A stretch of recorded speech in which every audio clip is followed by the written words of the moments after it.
네, 우리 하나님 말씀은 신약성경 누가복음 2장 41절 말씀부터 우리 좀 길지만 52절까지 말씀을 우리 함께 읽도록 교독할까요? 우리 제가 함께 읽겠습니다. 길지만 천천히. 누가복음 2장 41절 말씀부터 52절까지 말씀입니다. 자, 우리 함께 읽을까요? 누가복음 2장 41절로 52절입니다. 시작. 그의 부모가 해마다 6월절이 되면 예루살렘으로 가더니 예수께서 12살 되었을 때에 그들이 이 절기의 관례를 따라 올라갔다가 그 날들을 마치고 돌아갈 때에 아이 예수는 예루살렘에 머무셨더라. 그 부모는 이를 알지 못하고 동행 중에 있는 줄로 생각하고 하룻길을 간 후 친족과 아는 자 중에서 찾되 만나지 못하매 찾으면서 예루살렘에 돌아갔더니 사흘 후에 성전에서 만난즉 그가 선생들 중에 앉으사 그들에게 듣기도 하시며 묻기도 하시니 듣는 자가 다 그 지혜와 대답을 놀랍게 여기더라. 그의 부모가 보고 놀라며 그의 어머니는 이르되 아이야 어찌하여 우리에게 이렇게 하였느냐. 보라 내 아버지와 내가 근심하여 너를 찾았노라. 예수께서 이르시되 어찌하여 나를 찾으셨나이까. 내가 내 아버지 집에 있어야 될 줄을 알지 못하셨나이까 하시니 그 부모가 그가 하신 말씀을 깨닫지 못하더라. 예수께서 함께 내려가사 나사렛에 이르러 순종하여 받드시더라. 그 어머니는 이 모든 말을 마음에 두니라. 예수는 지혜와 키가 자라가며 하나님과 사람에게 더욱 사랑스러워 가시더라. 아멘. 지난주에는 정결 예식을 위해서 예루살렘을 찾았던 그런 예수님의 가족들, 예수님과 가족들 말씀을 나눴는데 우리가 그 말씀 속에서 세 가지, 하나는 육신, 지혜, 영적인 이런 것들이 이런 것들이 안녕할 때, 이런 것들이 좋을 때 우리 삶이 정말 좋은 삶이다 이렇게 말할 수 있다라고 했습니다. 자, 첫 번째 육체적인 부분이었죠. 자, 우리의 몸이 집으로 말하면 기초와 같다. 그래서 이 몸에 건강을 지니고 있어야 된다. 그러니까 우리가 살면서 우리 마음대로 안 되는 게 많지만 생명과 건강만큼 우리 마음대로 안 되죠. 자, 그 중에서 특별히 이제 이 건강 같은 경우는 그래도 우리가 조금 관심을 갖고 이렇게 조심을 하면 그래도 좀 우리가 신경 쓸 수 있는 부분이 있습니다. 여러분, 몸에 이상이 생기면 내가 아무리 하고 싶은 일이 있어도 할 수가 없다고 했죠. 그래서 우리가 우리의 몸, 이 기초가 흔들리지 않도록 건강 관리를 잘하는 것도 필요하다. 자, 두 번째가 이 지혜가 있어야 된다라고 했습니다. 여러분, 사람이라고 하는 것이 몸만 건강하다고 평안한 삶을 사는 게 아니라고 했습니다. 이 정신이 맑아야 된다라고 했죠. 여러분, 그래서 우리가 오늘 이 시대에 좀 더 마음을 써야 되는 게 건강할 때 몸만 건강한 게 아니라 우리 마음의 건강, 정신의 건강을 위해서도 이게 우리가 책을 본다, 책 본다고 밥이 나오는 것도 아니고 음악을 듣고 미술을 본다고 떡이 나오는 것도 아니지만 그런 일들을 하면서 우리는 흔히 말하는 정서라는 이 마음의 이 공간들을 좀 좋은 것들로 채워 나가는 것이죠. 여러분, 그래서 우리가 그렇게 할 때 삶의 어떤 정신적인 문제들이 좀 더 좋은 방향으로 또 관계가 회복되는 방향으로 이끌어져 간다. 자, 마지막 하나가 영적인 건강이라고 했습니다. 아무리 사람이 몸이 건강하고 아무리 정신이 맑아도 이게 하나님 품 안에 살지 못하면 결코 건강한 삶을 살 수 없다. 여러분이 영이 병들면 이게 사는 게 아닌 그런 삶을 살아간다라고 하는 것이죠. 왜냐하면 여러분, 사람은 하나님께로부터 비롯됐습니다. 그래서 사람이 죽으면 돌아간다고 표현하잖아요. 왜냐하면 하나님께로부터 왔기 때문에 다시 돌아간다는 표현을 써서 돌아가셨다 이러는 거예요. 여러분, 사람 내면에는 그가 믿음 생활을 하든 안 하든 그가 하나님 믿든 안 믿든 사람 이 존재 자체 속에는 이 영적인 부분이 깊이 이게 숨어져 있습니다. 이게 만족이 안 되면 사람은 결코 평안한 삶을 살 수 없다는 거예요. 그래서 뭐 종교 신앙이라고 하는 걸 찾아보기 어려운 저 아프리카 오지에 가도 나름대로 자기들이 섬기는 뭔가가 있잖아. 왜냐하면 이 영적인 이 헛헛함을 채우지 못하면 사람은 아무리 먹을 게 많고 건강해도 살아가지 못하기 때문이다라고 하는 것이죠.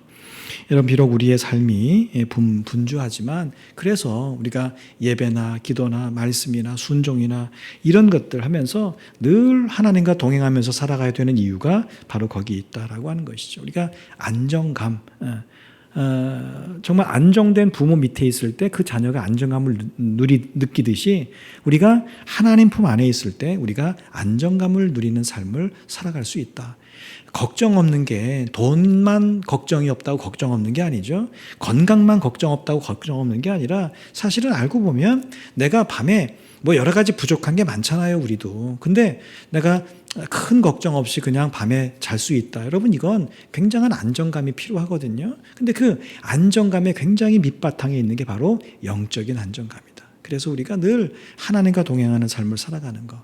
자, 그런데 이 세 가지, 육적, 정신적, 영적인 이 건강이 내가 노력해서 되는 거냐? 꼭 그렇지는 않습니다.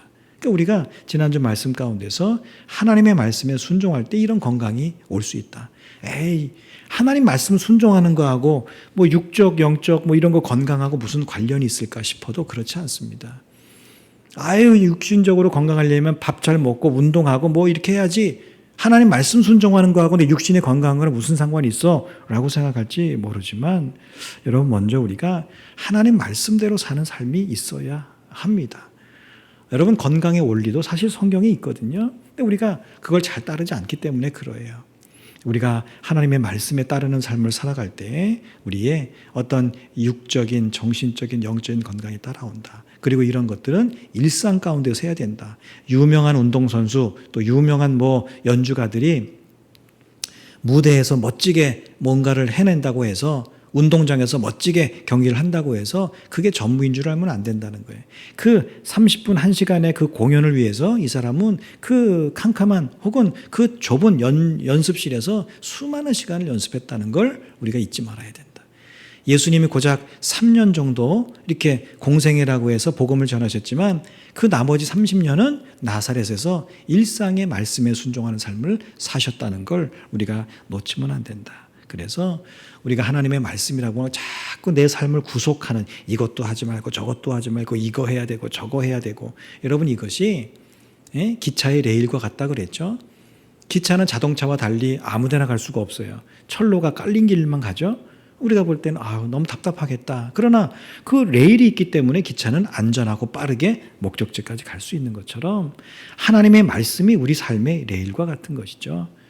그릇된 길로 벗어나지 않고 하나님이 원하시는 방향을 향해서 쭉 갈 수 있도록, 빠르게 갈 수 있도록 하는 것이 하나님의 말씀이라고 하는 걸 기억하면서 우리가 남은 삶 늘 좀 하나님의 말씀에 순종함으로 영육간에 그리고 정신적인 건강을 유지하면서 살자고 했습니다. 자, 오늘 말씀은 예수님께서 12살 되던 해에 6월절에 예루살렘 성전에 가셨던 일에 대한 말씀입니다. 자, 요셉과 마리아가 매년 6월절이 되면 예루살렘에 올라갔다. 우리가 구약 성경 할 때 많이 들어서 알지만 이스라엘의 성인 어른 남자들은 1년에 3번, 오늘 여기 있는 6월절 비롯해서 77절, 오순절이라고 불리는 77절, 그리고 초막절, 이렇게 세 절기. 우리나라는 중요한 절기가 설과 추석이 있지만 이스라엘은 중요한 절기가 셋이 있습니다. 셋.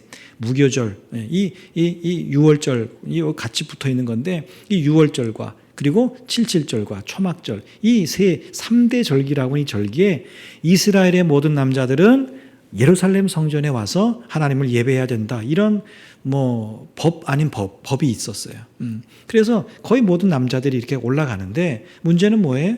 지금 요셉이 살던 나사렛에서 예루살렘까지 가려면 그 당시에는 차가 있었던 게 아니기 때문에 걸어서 가려면 한 3일 정도 내외가 걸렸다고 하죠.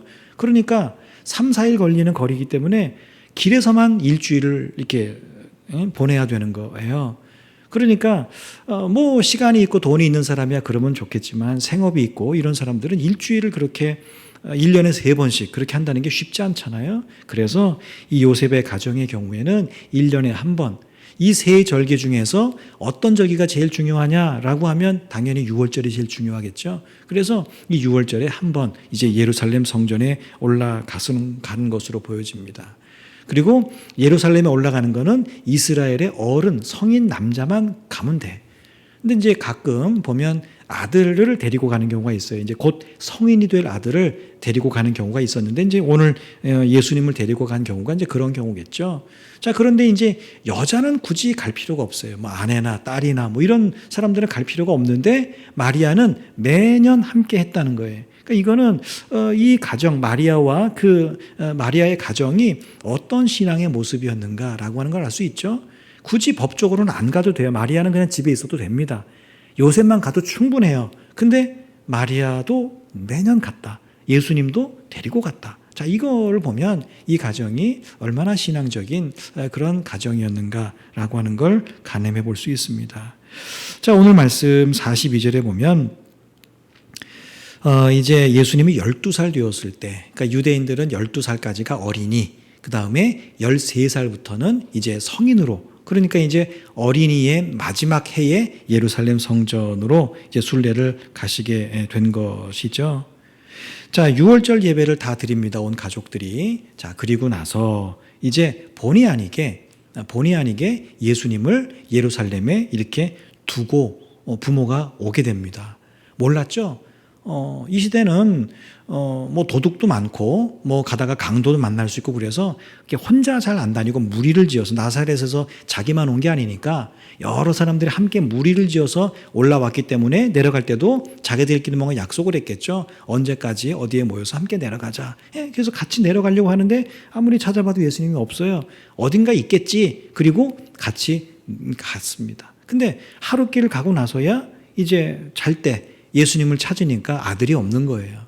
자, 그래서 이 마리아와 요셉이 다시 거꾸로 자기가 왔던 길을 쭉 더듬어 올라가면서 예루살렘 성전까지 다시 오게 됩니다. 자, 그런데 와서 보니까 뭐죠? 이 12살 된 이 아이가, 자기의 자녀가 예수님이 랍비들, 선생님들과 그 성전에 그 성경을 가르치는 사람들을 랍비라고 하는데 이 사람들과 막 이야기를 하고 우리로 말하면 토론을 하고 있는 거예요. 그 이야기도 듣기도 하고 질문도 하고 대답도 하고 이렇게 합니다. 근데 12살짜리 어린아이가 랍비들과 함께 있는 것도 특이한데 보니까 이 대답하고 질문하는 게 예사롭지 않거든요. 그래서 거기에서 듣던 랍비와 사람들이 다 놀랬다. 그러니까 마리아와 요셉이 성전에 딱 들어가니까 예수님이 그러고 있거든요. 그러니까 본인들도 놀라서 예수님에게 이렇게 우리를 왜 이렇게 정말 힘들게 하고 놀라게 하느냐 나무라게 되죠. 근심함에 찾았다는 건 애타게 찾았다는 거예요. 아들 걱정에 한순간도 마음이 편치 않았다라고 하는 것이죠. 자, 그런데 이제 오늘 말씀에서 우리가 이 이야기는 우리가 많이 들었던 이야기이기 때문에 자, 오늘 말씀에서 우리가 조금 기억해야 되는 건 마리아의 나무람과 예수님의 대답 사이에 중요한 차이가 하나가 있습니다.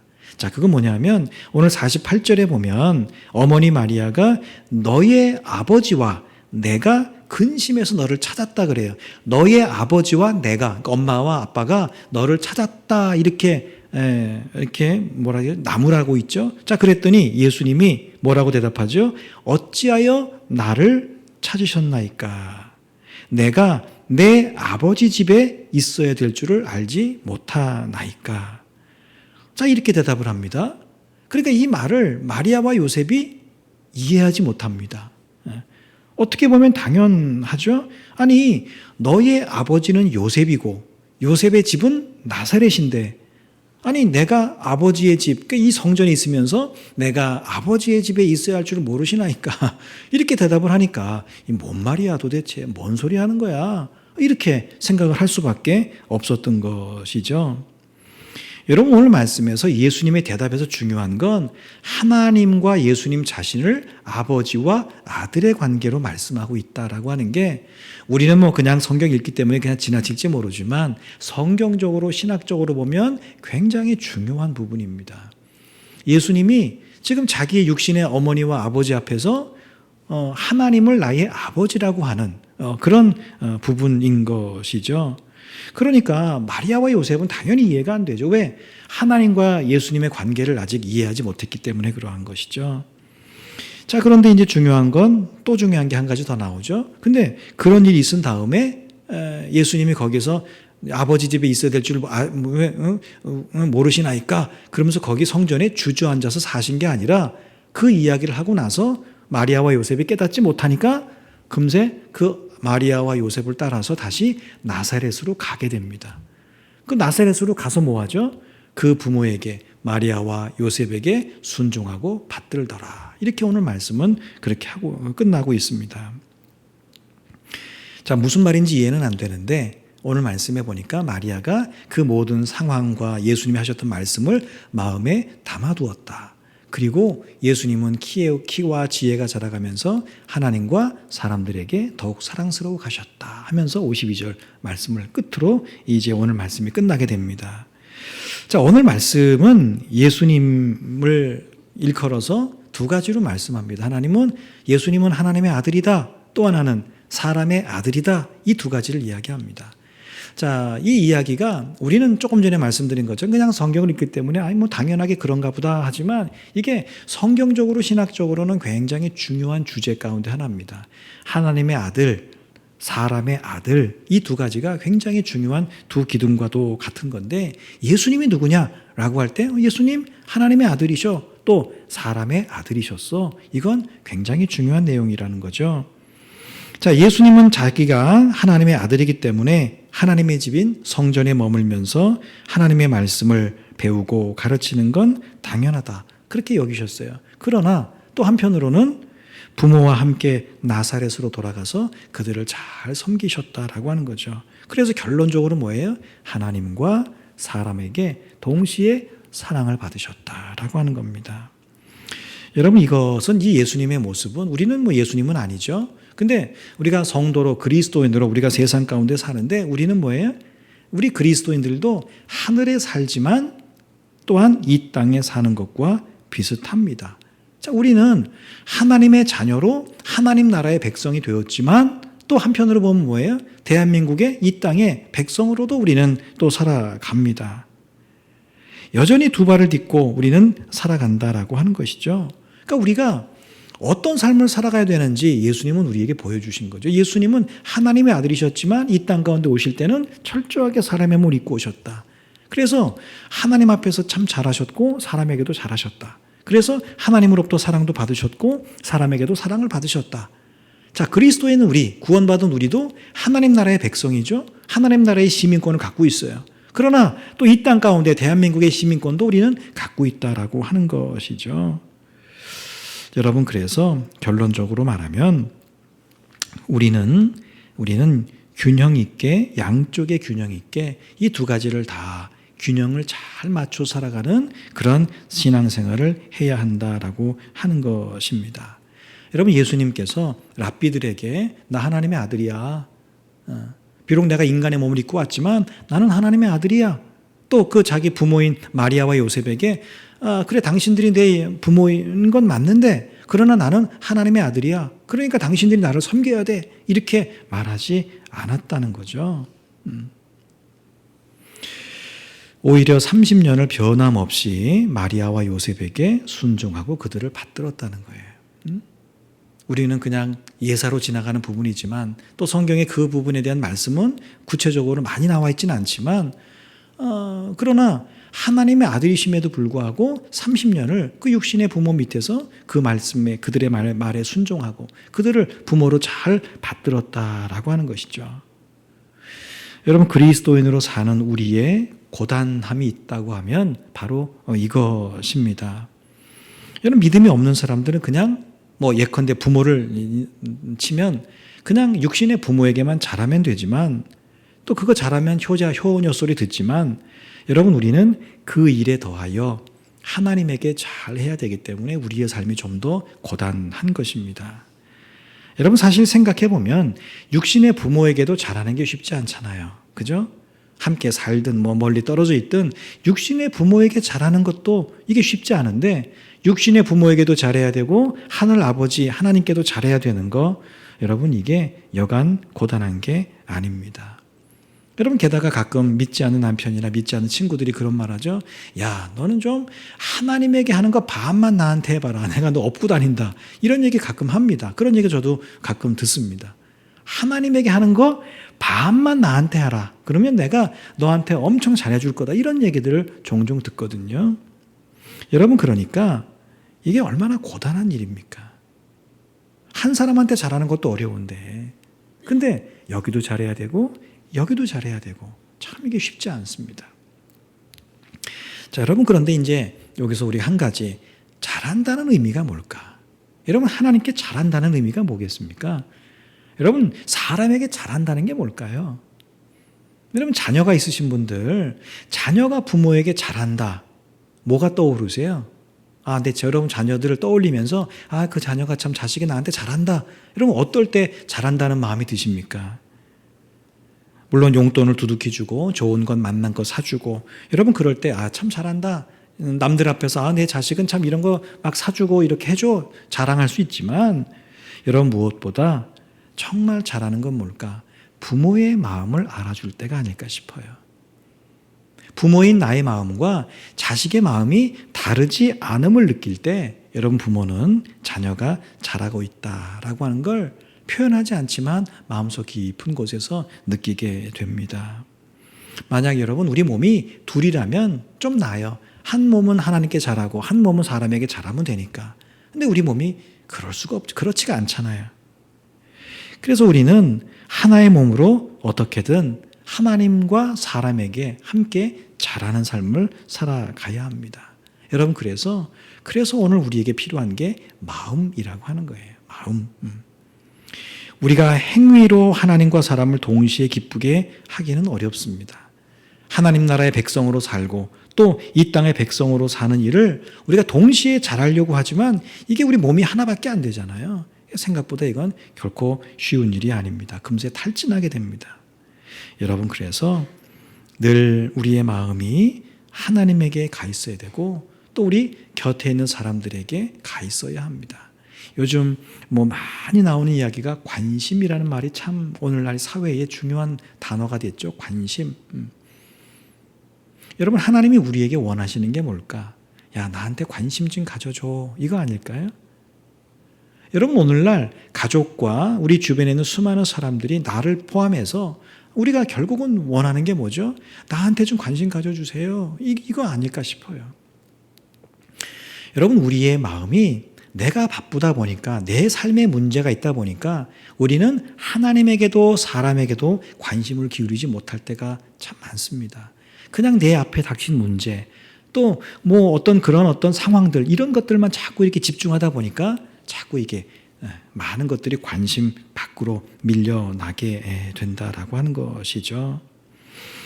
여러분 주의 전인 교회에서 우리가 정말 하나님 앞에서 기쁘게 예배하고 기쁘게 찬양하고 또 기쁘게 하나님 앞에 감사하게 기도했다면 여러분 그만큼 우리는 가정과 생업의 현장에서 같은 기쁨을 가지고 같은 즐거움과 같은 감사를 가지고 우리가 같은 정성을 다해야 합니다.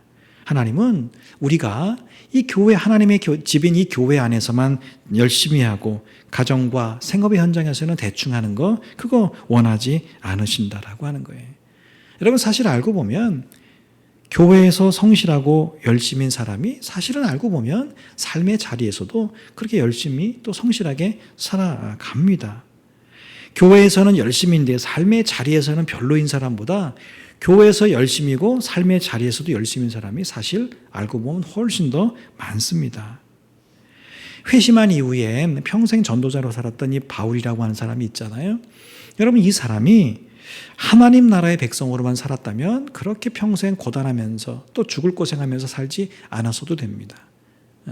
회심한 이후에 내가 이렇게 살면 안 되지. 그래서 그 시대에 사람 없던 저기 광야 세례 요한처럼 말이죠. 광야 깊숙한 곳에 가서 아무도 안 만나고 하나님과 독대하면서 그렇게 살아갔다라고 하면 여러분 무슨 어려운 일, 무슨 고민될 일, 얼마나 기도할 일이 있었겠습니까? 그냥 자기만 잘하면 되는데.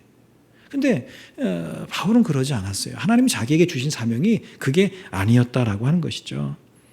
하나님의 뜻이 자기 혼자 광야에 가서 하나님과 독대하면서 자기 믿음 생활 잘하는 거, 이거 하나님이 원하시지 않는다는 걸 알았습니다. 그게 하나님의 뜻이 아니라는 걸 알았어요. 어떻게든지 무슨 어려움이 있든지 교회를 세우고 하나님의 말씀을 증거하고 성도를 세우는 일들을 하는 게 하나님의 뜻이라고 그는 알았기 때문에 어떻게든지 그들이 잘 되고 구원받기를 원하는 마음이 있었기 때문에 그들 속에 들어가서 함께 웃고 함께 울고 또 함께 걱정하고 함께 기도하고 감사하는, 그게 뭐예요?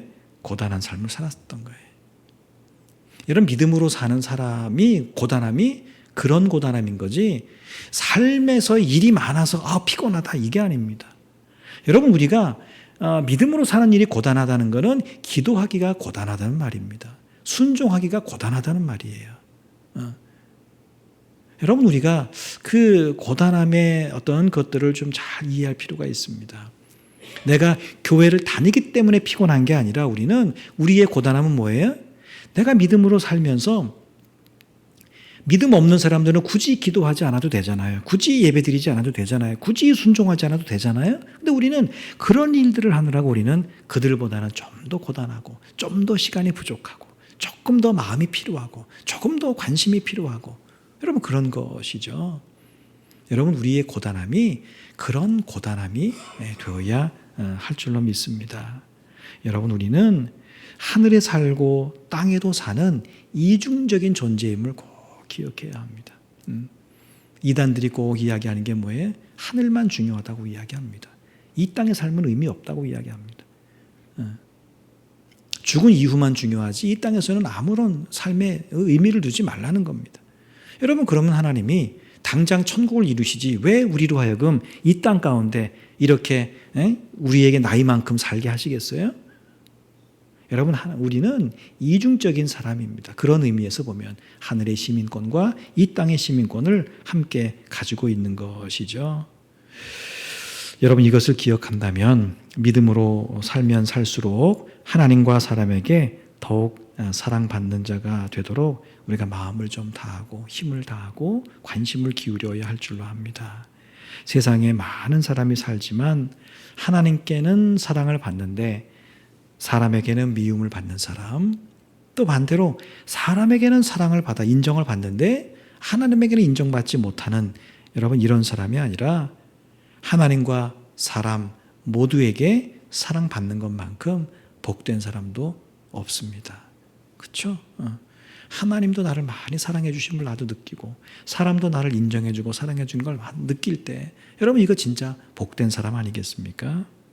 여러분, 이거 어렵다, 안 된다, 불가능하다 이렇게만 여기지 말고 그렇게 될 수 있는 마음과 지혜와 은혜와 능력을 하나님 앞에 구하는 여러분 되시기를 바랍니다.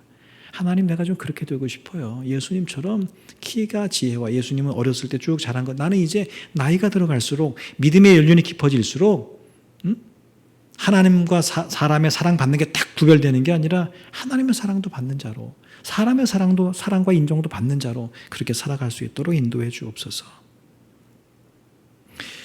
그리고 한 가지 더, 여러분, 예수님에게 성전이 나의 집이었던, 예수님에게는 성전이 집이었듯이 우리에게도 교회와 예배당이 나의 집입니다. 여러분, 이런 의미에서 우리의 생각과 가치를 좀 바꿀 필요가 있습니다. 언젠가도 말씀을 드렸죠. 우리는 집에서 살다가 교회 오는 게 아니고요. 우리는 교회에서 살다가 집으로 가는 거예요. 출퇴근으로 말하면 집에 있다가 이 교회로 출근하는 게 아니고 우리는 교회에 있다가 집으로 출근하는. 여러분, 우리의 생각이 좀 그렇게 바뀔 필요가 있습니다. 우리가 있을 곳의 우선순위는 사실 집이 아니라 교회라고 할 수 있습니다. 여러분, 이건 교회에서만 살아라 이런 의미가 아니라 진정한 나의 집이 어디인가에 대한 자기 고백이 좀 필요하다는 거예요. 내 집이 어디냐, 이거에 대한 고백이 좀 필요하다는 거죠. 만약 아버지 하나님의 집이 나의 집임을 기억한다면 여러분, 우리는 삶에 고민이 있고 어려움이 있고 몸이 아프고 또 문제가 있고 피곤한 일이 있고 상처가 있을수록 더욱 어디를 찾게 돼요? 교회를 찾게 되는 거예요. 여러분, 탕자도 결국은 뭐예요? 결국은 거지도 그냥 상거지가 된 다음에 뭘 하죠? 집으로 가잖아요. 왜? 그가 잘 살았으면 집으로 갔을까요? 아니죠. 근데 그는 돼지가 먹는 그 음식을 먹으면서 생각했어요. 내 집이 어디지? 생각했겠죠. 최종적인 결론이 뭐예요? 그래도 아버지가 사는 그 집이 내 진짜 집이지. 여러분, 여행을 마치고 돌아올 때 사람은 호텔로 가지 않고 집으로 갑니다. 그렇죠? 여러분, 피곤할수록 어디 가죠? 여러분 뭐라고 표현하세요? 막 일하시다가 아우 피곤해 그러면 뭐라고 하시죠? 집에 가서 빨리 쉬어야 되겠다고 하시죠? 여러분, 몸이 아프세요? 몸이 아프면 뭐라고 아우 빨리 집에 가서 좀 자야 되겠다 이렇게 하시죠? 거기에 꼭 들어가는 게 뭐죠? 집이라는 거예요. 물론 많이 아프면 병원 가죠. 그러나 그건 나중이고요. 일단 아프면 일단 집에 가서 쉬고, 일단 집에 가서 자고, 일단 집에 가서 먹고, 우리는 다 그렇게 합니다. 진짜 내 집이 어디냐라고 하는 것이 이 고난의 순간에 드러난다는 거예요. 여러분의 집은 어디십니까? 물론 지금 살고 있는 집이 그게 뭐 월세든 전세든 내 집이든 상관없이 지금 사는 집이 여러분의 집이겠지만 한번 여러분 곰곰이 생각해 보세요. 진짜 내 집은 어디인가? 저는 이 교회가 여러분에게 그런 여러분의 집이 될 수 있기를 축복합니다. 그래야 여러분 내가 정말 아프고 힘들 때 저는 교회라는 공간이 그래요. 예배당이라고 하는 것이 그냥 단순한 건물이 아니라 아까 말씀드렸죠. 아플 때 교회에 오면 좀 쉼이 되고 내가 좀 문제가 있고 복잡하고 그럴 때 교회 와서 기도하고 예배드리고 집에서 쉬는 게 아니라 우리는 쉬는 걸 어디서 쉬어야 되는 거예요? 교회에서 쉬는 거예요. 여러분 이게 바뀌어야 되는 거예요. 이제는 우리가 뭔가 삶에 문제가 있을 때 집에서 문제를 풀려고 하는 게 아니라 교회에서 풀어야 돼요. 아플 때 여러분 집에서 있는 게 아니라 교회 와서 그 아픈 거를 하나님 앞에 이렇게 회복해 나가는 것이죠. 여러분 그게 교회가 갖는 아주 중요한 기능 중에 하나인 것입니다. 예수님께 성전이 내 아버지의 집이었듯이 성도에게도 교회는 늘 머물 돌아갈 그런 집이라고 하는 것이죠. 하늘의 집을 아는 사람이 땅에서도 무너지지 않는 삶을 살아간다는 것, 그건 저는 늘 확실하게 믿습니다. 하늘의 집을 아는 사람이 이 땅에서도 무너지지 않는 그런 삶을 살아간다라고 하는 것이죠. 여러분 남은 삶 동안 하늘에만 매달려서 사람을 놓치지 말고 또 반대로 사람에게만 매달려서 하나님을 놓치지 말았으면 좋겠습니다. 왜? 우리는 인간이고요. 여전히 이 땅 가운데 살아요. 어쨌든 믿음이 있든 없든 내 남편이고요. 내 아내고요. 내 부모고요. 내 자식이고요. 내 친구이고 내 이웃이고 아무리 내가 볼 때 마음에 안 들고 미워도 그 역시 하나님이 여전히 사랑하시는 사람이거든요. 여러분 그러면 하나님이 왜 그 사람들을 이왕이면 내 옆에는 잘 믿음 생활 잘하는 사람, 뭐 믿음 좋은 사람만 붙여주시지. 물론 그럴 수도 있겠죠.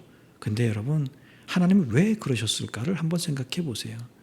왜 전도자 바울에게 이미 세워진 교회들마다 가서 목회하게 하지 않으시고 왜 교회가 없는 믿는 사람 없는 데만 골라서 가서 교회를 세우고 성도를 세우게 하셨는지 우리는 좀 생각해 볼 필요가 있습니다. 목사님 내 주변에는 믿는 사람이 하나도 없어요. 그러면 여러분 하나님이 왜 나를 아무도 안 믿는 집에 아무도 안 믿는 직장에 아무도 안 믿는 친구들 사이에 나를 살게 하실까를 여러분 좀 생각해 보세요. 당연히 힘들죠. 억울하잖아요. 좀 다른 사람에 비해서. 그러나 여러분 그걸 억울하다 생각하지 말고 하나님께서 나를 바울처럼 아무것도 없는 곳에 세움으로 뭔가 내게 하게 하실 사명이 있구나. 여러분 이걸 우리가 기억한다면 고단해도 우리는 그 삶을 살아갈 수 있는 것이죠. 바울이 로마까지 갈 필요가 없었습니다. 근데 그는 늘 꿈을 꿨어요. 생각했습니다. 내가 로마까지 가서 하나님의 말씀을 전해야 되겠다. 결국은 그 길로 가죠. 그렇다고 해서 로마에서 바울을 얼마나 환영했어요? 아니요. 그에게 기다리는 거는 재판과 감옥과 갇힘과 죽음과 이런 것밖에 기다리지 않았어요. 근데도 바울은 갔다는 거예요. 왜? 그게 자기의 달려갈 길, 사명이라고 생각했기 때문에 그런 것이죠. 바울이 살아있는 동안에 로마에 얼마나 교회의 부흥이 일어났을까? 그건 우리는 알 수 없어요. 그러나 중요한 건 뭐예요? 그가 거기에 있으므로 결국은 훗날 좀 시간이 지났지만 한 2, 300년 지난 다음에 그 로마가 놀라운 하나님의 도시로 변화됐다는 건 우리가 알고 있습니다. 여러분, 내가 살아있는 동안에 그 모든 것을 내 눈으로 보면 제일 좋겠죠. 근데 그것만 생각하지 마세요. 우리는 뭐다? 뿌리는 자입니다. 뿌리는 자예요. 교회는 뿌리는 데입니다. 뿌리는 데. 여러분이 선을 뿌리시고, 그죠? 여러분이 복음을 뿌리고, 말씀을 뿌리고, 우리는 뿌리는 자예요. 뿌리기만 하고 난 모른다 이게 아니라 우리는 끝까지 책임을 다해야 되지만, 우리는 뿌리고 죽고, 뿌리고 죽는 거예요. 그러면 그 누군지 모르지만 우리의 후대, 이 교회의 다음 사람들이 그것들을 이어받아서 또 그 사람들이 그 우리가 뿌린 것들을 듣고 보고 알고 다시금 교회로 믿음으로 살게 되는 그런 일들. 여러분, 그런 일들은 하나님이 하시는 거죠. 우리가 내 눈으로 다 보고 내가 죽을 때까지 그거 다 보고 가겠다. 뭐 그러면 좋지만 그렇지 않을 수도 있다라고 하는 걸 우리가 좀 기억하면서 남은 삶 예수님처럼 하나님과 사람들의 이 모두의 사랑을 받는 삶을 하나님 앞에 구하는 여러분 되시기를 바라고, 또 아버지 하나님의 집인 교회를 진정한 내 집으로 좀 삼아서, 그죠? 교회에 잠깐 오는 게 아니라 내가 교회에 늘 있다가 내 마음이 늘 교회에 있다가 잠깐 집으로 갔다 오는구나. 여러분, 이렇게 생각을 좀 바꿔보시면 좋겠습니다. 그러면 교회가 어떤 곳이로구나, 내 집이 어떤 곳이로구나, 직장이 어떤 공간이 돼야 되는구나, 이게 명확해집니다. 여러분, 고단한 세상 가운데서 그런 이 교회라고 하는 공간과 또 이 어떤 시간과 이런 것들을 통해서 몸과 마음의 위로와 힘을 얻을 수 있기를 바랍니다. 여러분, 그런 교회가 저도 그걸 위해서 기도할 것이고 여러분도 함께 기도하면서 이 교회가 그런 교회가 되도록, 또 여러분 삶의 자리에서 늘 하나님과 사람들, 참 저는 이 말씀을 참 좋아합니다. 하나님과 사람의 사랑을 받는다. 너무 좋은 거예요, 이게. 그죠? 여러분의 남은 삶이 언제나 그런 삶이 될 수 있기를 주의 이름으로 축복합니다.